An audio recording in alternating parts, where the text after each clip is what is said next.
Shalom Bapak Ibu yang dikasihi oleh Tuhan Yesus Kristus, bagaimana keadaan saudara hari ini? Saya ingin membacakan satu ayat di dalam Mazmur 92.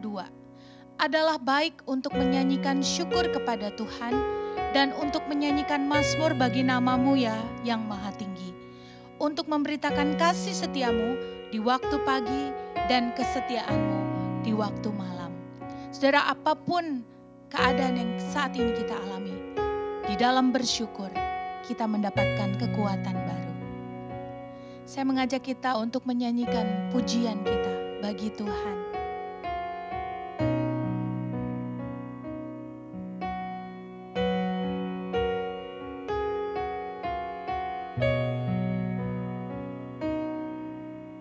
Tiada pernah ku ragukan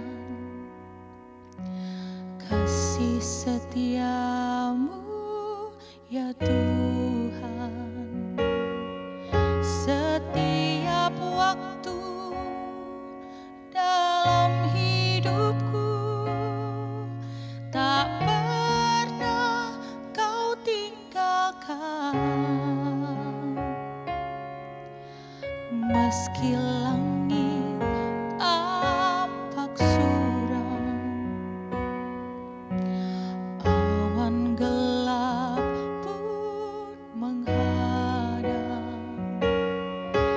Hadapi badai, lewati gelombang, tak pernah kau tinggalkan diriku.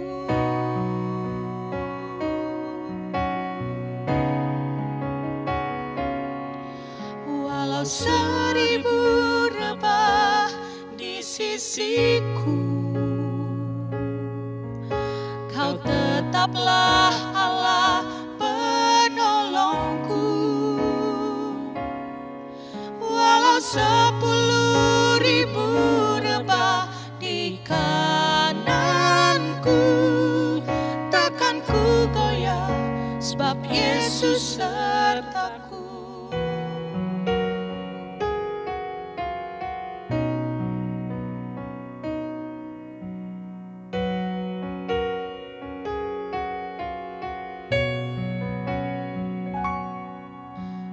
Meski langit tampak suram, awan gelap pun menghadang. Hadapi badai, lewati gelombang, tak pernah kau biarkan diriku.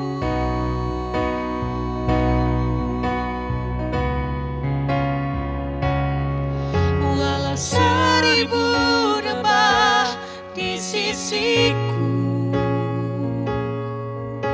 Kau tetaplah Allah penolongku. Walau 10.000 rebah di kananku, takkan ku goyah sebab Yesus sertaku. Walau 1000 rebah di sisiku, Kau tetaplah Allah penolongku. Walau 10.000 rebah di kananku, takkan ku goyah sebab Yesus sertaku. Walau 10.000 rebah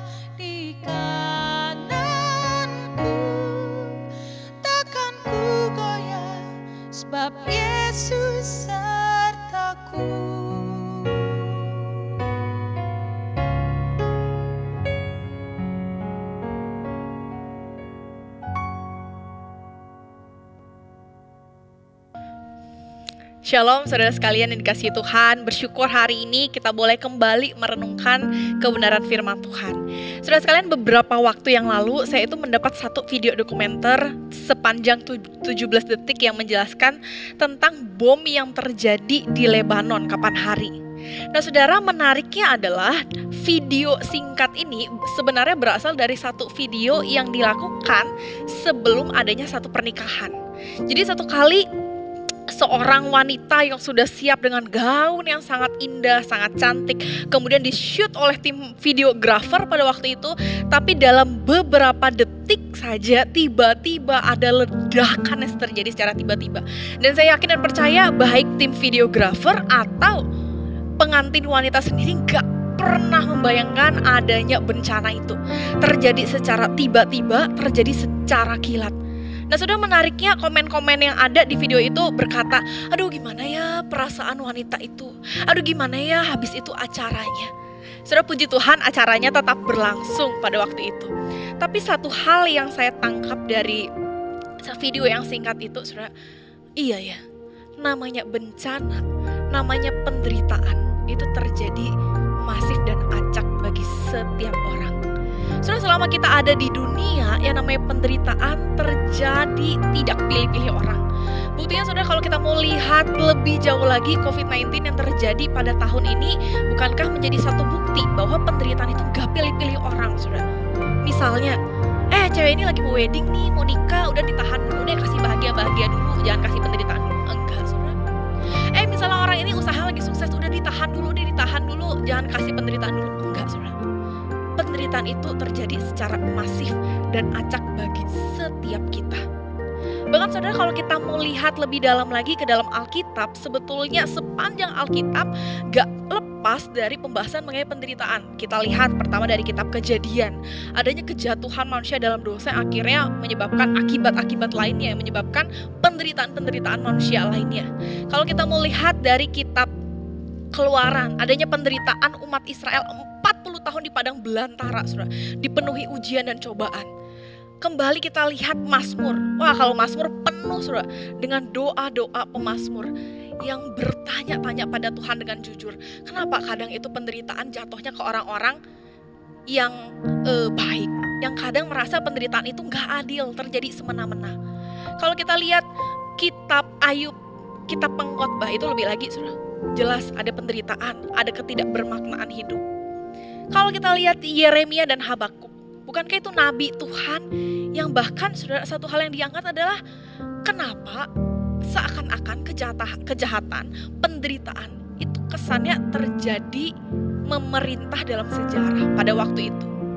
Kalau kita ke perjanjian baru, saudara, bukankah di kitab Ibrani, kitab 1 Petrus itu juga punya warna yang sama, berbicara mengenai penderitaan. Tapi saudara, kalau kita sadar, lebih lagi penderitaan itu terjadi bagi umat Tuhan juga, bukan? Umat Tuhan gak pernah terlepas yang namanya penderitaan, saudara. Penderitaan terjadi secara acak. Bahkan saudara, penderitaan yang paling menderita di dunia bukankah juga terjadi kepada satu tokoh dalam Alkitab, satu tokoh yang kita percaya, yakni Yesus Kristus sendiri. Yesus Kristus sendiri menjadi manusia yang paling menderita, bukan? Sudah, maka dari itu banyak budaya, banyak kepercayaan, banyak ajaran yang mengajarkan, oke, ada penderitaan nih, oke, penderitaan itu nyata, tapi gimana cara kita untuk menghindar dari yang namanya penderitaan? Sudah, beberapa kaum, misalnya kaum moralistis yang percaya adanya baik, adanya buruk, berpikir, oke, ada penderitaan, makanya kita coba baik-baik yuk, daripada nanti kita hidup buruk-buruk, pasti ujungnya menderita. Misalnya, saudara, kaum moralistis. Atau kaum yang lain, ada kaum fatalis yang merasa, aduh, penderitaan itu namanya takdir. Tergantung deh sekarang kita gimana jadi manusia yang bisa bertahan dengan daya tahan kita sendiri, daya tahan kita sebagai manusia sendiri. Atau ada kaum-kaum yang merasa bahkan penderitaan itu cuma ilusi. Sekarang adalah tugas kita gimana kita menarik diri supaya kita bisa mendapat kedamaian dan gak rasakan yang namanya penderitaan. Saudara, banyak sekali ajaran di dunia yang mengajarkan kita bagaimana cara menghindar dari penderitaan. Tapi saudara, satu kebenaran yang mau kita pelajari hari ini adalah Alkitab berkata kita sebagai orang percaya tidak seharusnya lari, tidak seharusnya menghindar dari penderitaan itu sendiri. Penderitaan itu nyata, terjadi secara masif, terjadi secara acak bagi setiap kita, bahkan umat Tuhan, dan tugas kita adalah berjalan di dalam penderitaan itu. Nah saudara, kalau kita mau lihat dalam kitab Mazmur, banyak sekali gambaran para pemazmur yang diajak untuk berjalan di dalam penderitaan itu sendiri. Mazmur 23 pemazmur mengatakan, sekalipun aku berjalan dalam lembah kekelaman, aku tidak takut bahaya. Di dalam Mazmur 73 ada pemazmur yang mengatakan, aku tuh seperti berjalan di dalam pegunungan, di tengah-tengah pegunungan yang licin. Bahkan saudara, di dalam Mazmur 69, misalnya kalau kita buka, kita baca sama-sama, juga menyatakan mereka tuh berjalan di dalam satu penderitaan.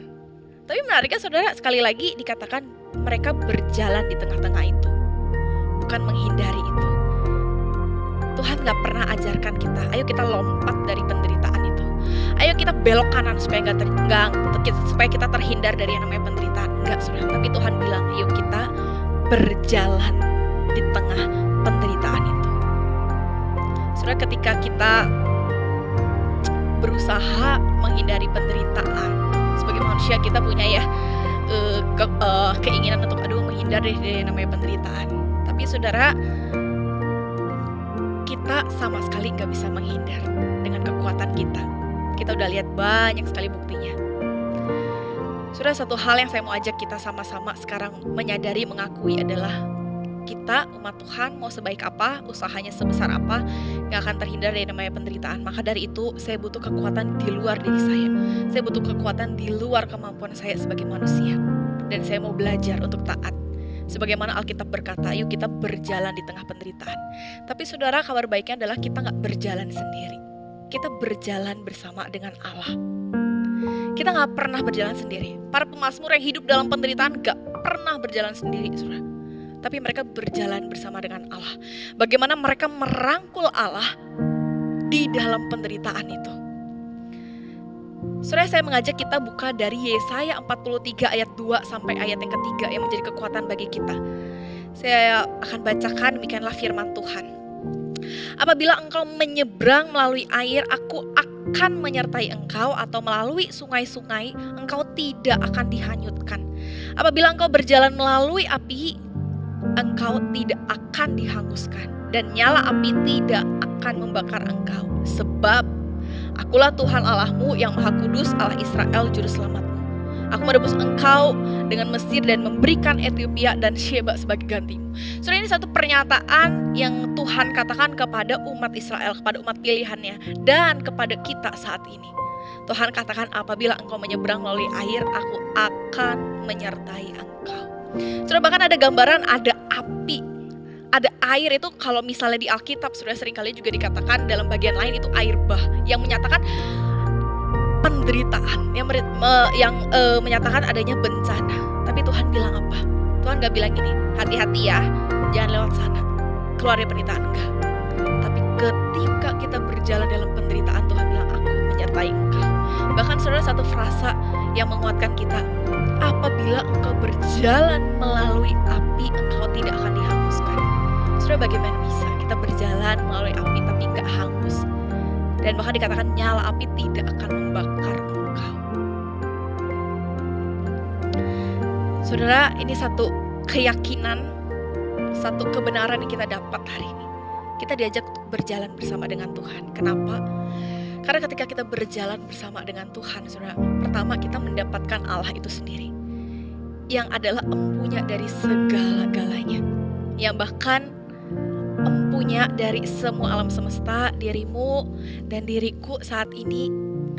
Bahkan juga dia juga yang mengendalikan segala penderitaan, bukan? Semua di bawah kendali Tuhan. Dan kita mendapatkan Allah itu sendiri. Kita bisa berelasi dengan dia. Kedua, saudara, ketika kita berjalan bersama dengan Allah, saudara tahu, kita mendapatkan kedamaian yang melampaui segala akal manusia. Saudara, apa maksudnya? Maksudnya, saudara, kita punya satu kedamaian yang mungkin gak bisa terkata-katakan lagi.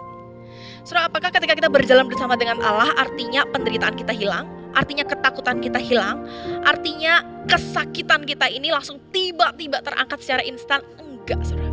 Saudara, jawabannya enggak. Jangan pernah berharap ketika kita berjalan bersama dengan Allah, penderitaan kita hilang secara instan. Enggak.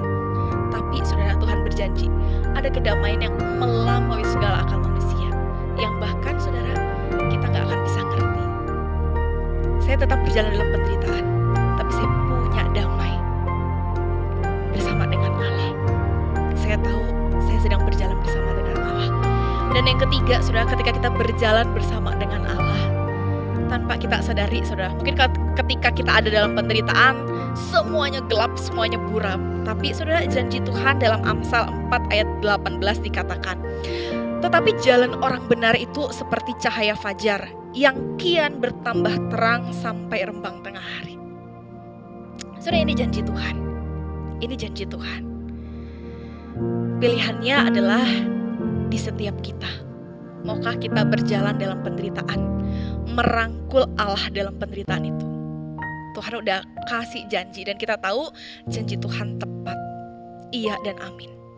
Bagian kita untuk gak lagi menghindar dari penderitaan, karena penderitaan nyata adanya. Tapi bagaimana kita tetap berjalan bersama dengan Allah. Kita tetap merangkul Allah di dalam penderitaan. Saudara, sebelum saya jadi hamba Tuhan, mama saya itu khawatir setengah mati dan berkali-kali bertanya, gimana hidupmu nanti kalau begini? Gimana hidupmu nanti kalau begini? Saudara, dengan kepolosan saya cuma jawab dengan satu frasa, saya berjalan bersama dengan Tuhan. Pada waktu itu saya nggak ngerti 100% ya kata-kata saya. Saya juga sampai saat ini mungkin nggak ngerti. Tapi perlahan tapi pasti Tuhan membuktikan, ini kalau kamu berjalan bersama denganku.